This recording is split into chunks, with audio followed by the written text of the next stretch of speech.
திமுகவை எதிர்க்கும் தவேக, தேமுதிக, பாமக கட்சிகள் அதிமுகவுடன் ஒன்றாக இணைய வேண்டும் என்று முன்னாள் அமைச்சர் RB உதயகுமார் தெரிவித்துள்ளார்.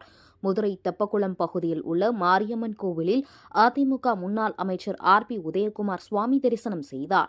பின்னர் செய்தியாளர்களை சந்தித்து பேசிய அவர், மறைந்த முன்னாள் முதலமைச்சர் ஜெயலலிதா அவர்களால் கட்சியில் இருந்து நீக்கி வைக்கப்பட்டவர் TTV தினகரன் என்றும், ஆனால் தற்போது தொடர்ந்து அவதூறுகளை பரப்பி வருவதாக சாடினார்.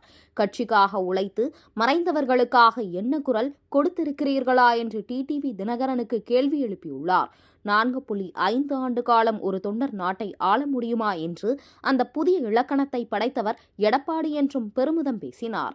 தொடர்ந்து பேசிய அவர், அம்மாவிற்கு செய்த துரோகத்தை கங்கை சென்று குளித்தாலும் அந்த பாவத்தை அவரால் கழிக்க முடியாது என்று கடுமையாக விமர்சித்தார்.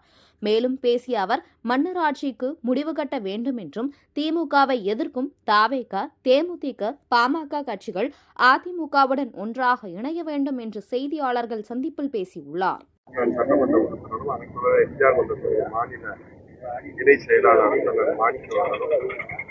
முன்னாள் சட்டமன்ற உறுப்பினரும் அம்மா பேரவையுடைய மாவட்ட செயலாளர் அண்ணன் தமிழரசன் அவர்கள், எம்ஜிஆர் மன்றத்தினுடைய மாநில இணை செயலாளர் அண்ணன் ராமகிருஷ்ணன் அவர்களும், அன்னபூர்ணா தங்கராஜ் என்று அன்போடு அழைக்கப்படுகிற எம்ஜிஆர் மன்றத்துடைய மாநில துணை செயலாளர் அன்னபூர்ணா தங்கராஜ் அவர்களும், மாவட்ட கழகத்துடைய பொருளாளர் வழக்கறிஞர் சகோதரர் நம்முடைய அம்மா பேரவையுடைய மாவட்ட துணை செயலாளர் மாநில துணை செயலாளர் போஸ்டர் என்று அன்போடு அழைக்கப்படுகிற இளைஞர்களுடைய மாநில துணை செயலாளர் அன்பு தம்பி சட்டமன்ற உறுப்பினர் போஸ் அவர்களுடைய தவறுடைய AKP அவர்களும், இன்னும் நம்முடைய நண்பர்கள் எல்லோரும் இங்கே பங்கேற்றிருக்கிறார்கள்.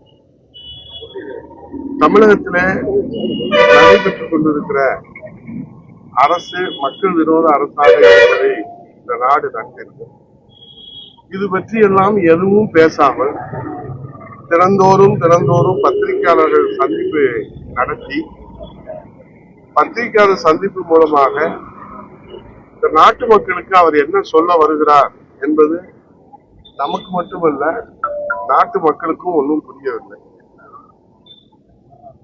10 ஆண்டு காலம் அம்மா அவர்களால் தகுதி நீக்கம் செய்யப்பட்டு அடிப்படை உறுப்பினரிலிருந்து விலக்கி வைக்கப்பட்டு அம்மாவின் முகத்திலேயே முழிக்கக்கூடாது என்ற உத்தரவு பிறப்பிக்கப்பட்டு தமிழ்நாட்டுக்குள்ளேயே அவர் வர முடியாமல் புதுச்சேரி உள்ளிட்ட அவருடைய தோட்ட வீடுகளில் தங்கிக் கொண்டு காலத்தை 10 ஆண்டு காலம் அவர் கழித்துக் கொண்டிருக்கிறாரு.